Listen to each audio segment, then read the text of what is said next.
What if I told you that one of television's most iconic stars, the face of a generation, walked onto the stage of a reunion everyone thought he had missed, after battling illness, after revealing a devastating cancer diagnosis, and managed to move fans to tears even without being physically present? That is exactly what happened when James Van Der Beek, the man forever remembered as Dawson Leary from the beloved teen drama Dawson's Creek, made a surprise appearance at a special reunion charity event that almost didn't include him. Tonight, let's take you inside that emotional night, the heartbreak, the laughter, and the resilience of a man determined to connect with his fans even in the face of personal struggles. It was Monday, September 22nd, inside the Richard Rodgers Theater in New York City. The atmosphere was already electric. Tickets had sold out quickly because for the first time in years, nearly the entire cast of Dawson's Creek was gathering for a live reading of the show's very first episode. It was a once-in-a-lifetime event, staged for an important cause, raising money for cancer, a foundation dedicated to fighting one of the most devastating diseases of our time. Fans had traveled from across the country, some even from abroad, eager to relive the nostalgia of the late 90s and early 2000s when Dawson, Joey, Pacey, and Jen defined what it meant to come of age on television. But there was a shadow hanging over the excitement. Just one day before the reunion, James Van Der Beek, the man at the heart of the show, had announced on Instagram that he would not be attending. He explained that he had come down with not one but 2 stomach viruses. He sounded heartbroken, saying he was gutted to miss the event he had been anticipating for months. Fans sympathized, but it was still a bitter disappointment. For many, Dawson's Creek without Dawson himself just didn't feel complete. But what no one knew was that Van Der Beek had one more surprise in store. The lights dimmed, the audience hushed, and instead of silence where Dawson should have been, the giant screen lit up with a pre-recorded video. There he was, James Van Der Beek himself, smiling, looking directly into the camera, his voice warm yet heavy with emotion. "I have been looking forward to this night for months and months," he began. He explained that it was his dear friend Michelle Williams, his on-screen soulmate Joey Potter, who had been the driving force behind organizing the reunion. "Ever since my angel Michelle Williams said she was putting it together, I couldn't wait," he said, his tone mixing gratitude and sadness. "I can't believe I'm not there. I can't believe I don't get to see my castmates, my beautiful cast in person." His words carried the weight of years gone by and the pain of missing something he had long dreamed about. The audience fell silent, hanging on every word. Then, in classic James fashion, he shifted from vulnerability to humor. He looked into the camera with a half-smile and said, "On Dawson's Creek, I had no understudy. But this is Broadway, and I needed one." The crowd chuckled, sensing where this was going. He teased that they had gone out to find someone who had never understudied in this theater before.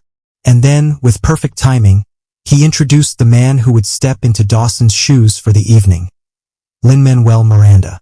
Yes, the creator of Hamilton and In the Heights, one of Broadway's most celebrated figures, had agreed to fill in for Van Der Beek. James joked, "My kids would consider him an upgrade." The audience roared with laughter, not just at the joke but at the sheer absurdity and brilliance of the casting. Only James Van Der Beek could turn a last-minute absence into a moment of triumph by handing the role of Dawson Leary to Lin-Manuel Miranda. But Van Der Beek's message wasn't just about humor. He looked directly into the camera, his voice steady but emotional, and spoke directly to the fans. "I just want to stand on that stage and thank every single person in the theater for being here tonight. From the cast to the crew to everybody who's doing anything and has been so generous, and especially every single last one of you. You are the best fans in the world." It was more than a thank you. It was a recognition of the loyalty that had kept Dawson's Creek alive in the cultural memory for over 2 decades. He continued, "It's just absolutely humbling just how much you did for this night, and I just want to say thank you. Thank you to every single person here." His sincerity was undeniable, and in that moment, even though he wasn't physically on stage, it felt as if he had joined them. To fully understand why his appearance was so moving, you have to know the context. Just last year, in November 2024, James Van Der Beek revealed that he had been diagnosed with stage 3 colorectal cancer. It was a shocking revelation for fans who had followed his career from his teenage years into adulthood. In interviews, including one with People magazine, he was candid about his journey, describing the fear and overwhelming feelings at the onset but also the hope that sustained him. "Miracles do happen, and they happen all the time," he said back then. He urged others facing similar battles to go easy on yourself, and remember, you got this.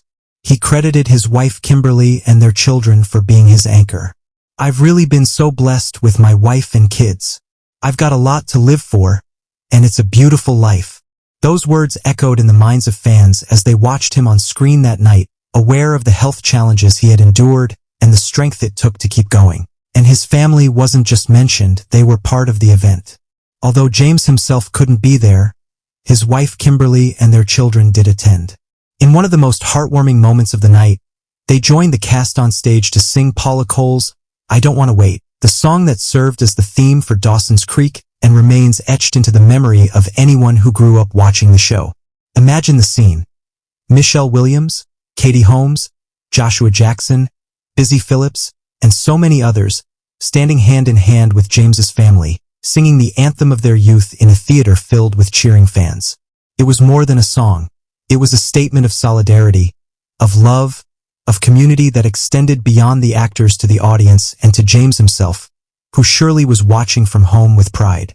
The rest of the evening unfolded with equal parts nostalgia and celebration. Under the direction of Jason Moore, the cast performed a live reading of the pilot episode that had introduced the world to Capeside, Massachusetts, and the lives of Dawson, Joey, Pacey, and Jen. There were laughs at lines that now seemed dated, sighs of recognition at emotional moments, and applause at the end of nearly every scene. It was a reminder of why Dawson's Creek had mattered so much in the first place. From 1998 to 2003, the show wasn't just a teen drama. It was a cultural touchstone that tackled real issues: friendship, love, identity, heartbreak, with an honesty that resonated with viewers around the world.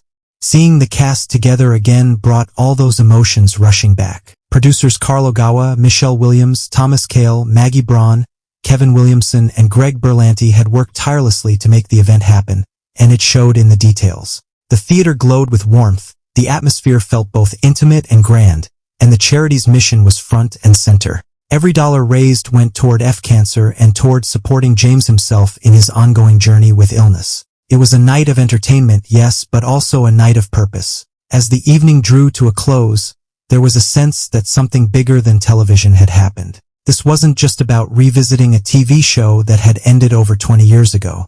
It was about connection, between cast members, between actors and fans, between a man facing illness and the community that loves him. James Van Der Beek's video message may have lasted only a few minutes, but it left an impression that will not soon fade. He reminded everyone that even when life throws challenges, even when illness forces you to step back, you can still show up in meaningful ways. You can still inspire, still give thanks, still share laughter. For fans who had grown up watching Dawson's Creek, the night was a gift. For James Van Der Beek, it was proof that he remains at the heart of the story, no matter where he is or what he is going through. And for all of us watching from the outside, it was a reminder of resilience, of gratitude, and of the bonds that endure across time and distance. That night, in a theater filled with cheers and songs, Dawson's Creek was alive again. And even though James Van Der Beek wasn't standing on stage, his spirit, his humor, his gratitude filled the room. The boy from Capeside had grown into a man who knows the value of life, the power of family, and the strength of fans who never stopped believing. And that might just be the most inspiring episode of all.